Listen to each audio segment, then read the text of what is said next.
Space. Beautiful, beautiful space. Hey, what's going on? Oh, we got ourselves another Star Trek miniatures game. Star Trek Away Missions. The board game. Battle of Wolf 359. Well, I think it's time I review this game. So roll that intro, please.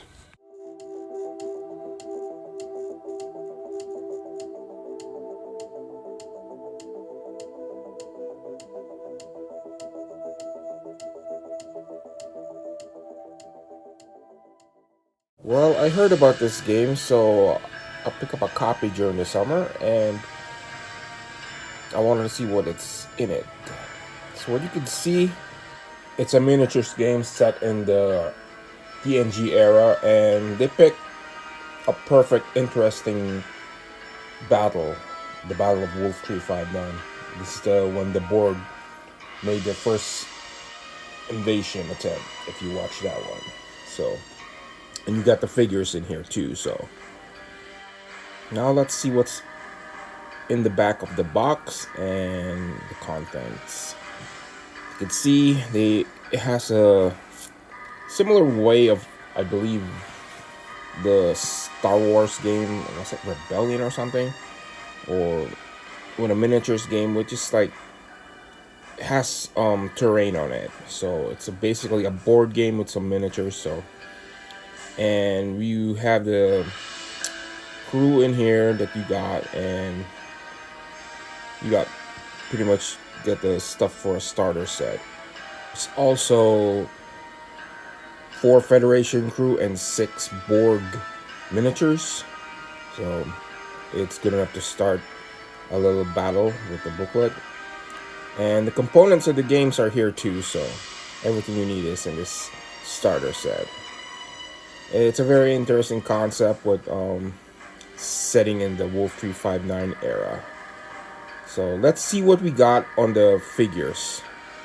As you can see, you got the Borg, and they're pretty decent sculpt. I actually like it. I know there's a lot of going on with some of the figures. The head is too big. For the Borg, it's possible because it's probably because of the how they was designed. So how that cybernetic component was given to them was added to their own during the assimilation process. And you got it's a decent, easy to paint enough because I'm gonna paint this thing once I get to it. And you got dice for both the Federation and the Borg. And here is Commander Shelby. This is what the issue was, the sculpt. It's somewhat bigger, but I don't know if that's just me or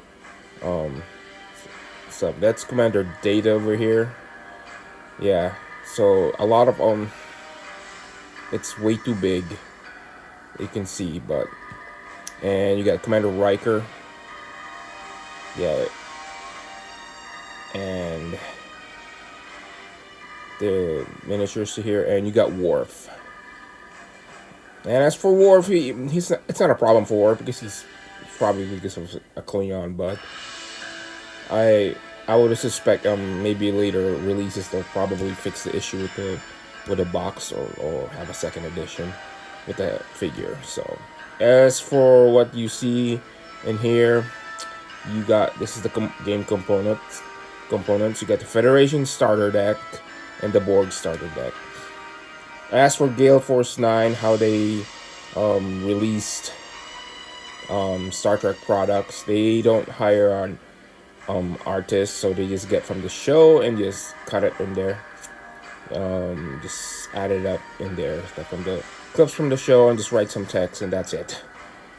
So it's not like Fantasy Flight when they release a product, they actually hire artists so to do their stuff. But here are all like the stuff with Captain Picard and all that stuff with all of this from the series.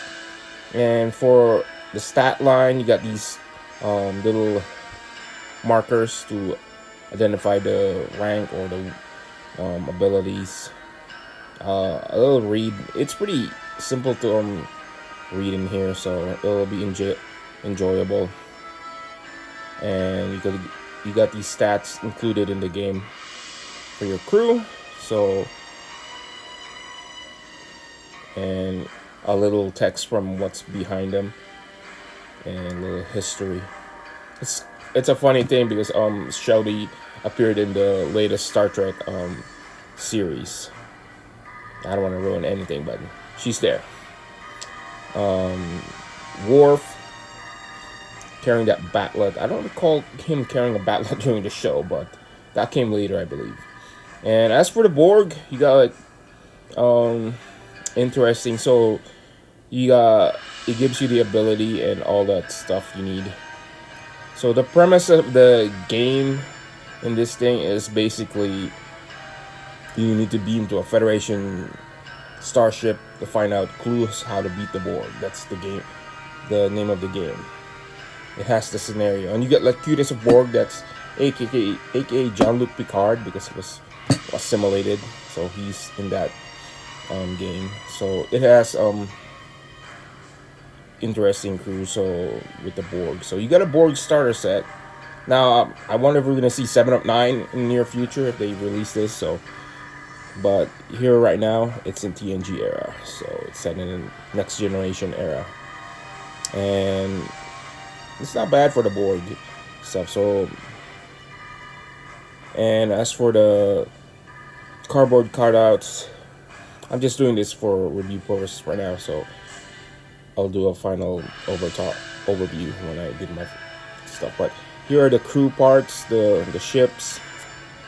So that's how you do it, and you flip that thing and you go beam to a Borg cube. So it's probably you have to do some rescue for Jean-Luc Picard on that later mission. And here are the tokens you're gonna need. So a lot of reading to do, but it's not that much. And this will give you the, I believe that's, what is that? That's the time. Yeah, that's the some of the missions in there. And with the dice and the rule book, it's not that bad. So, and the other one is just a mission starter book. It's a quick start book. So, and the quick start guide book. So I recommend reading this first to get yourself feel in the game. Let's move on to the details on the instruction manuals. In this game, you got two instruction manual. One, a quick start guide, and the other one, it's the main rule book. For the quick start guide, you pretty much have the basic components and how to tell which one is it or which parts that you need to have, like how to tell you in the mission. It will also let you start on the early missions to get you used to the game. So I recommend reading this first, and this will help you play the game. It's not that much for the quick start guide. Tells you how and what setup you need. And for the rule book, it's a little bit longer, but this will be also a quick read. Here it tells you what's the history of the mission, the series of the Battle of Wolf 359. Still, highly recommend that you watch this series and this episode. And here it tells you the setup of the game and how it started and what you need to do. More lore info dump.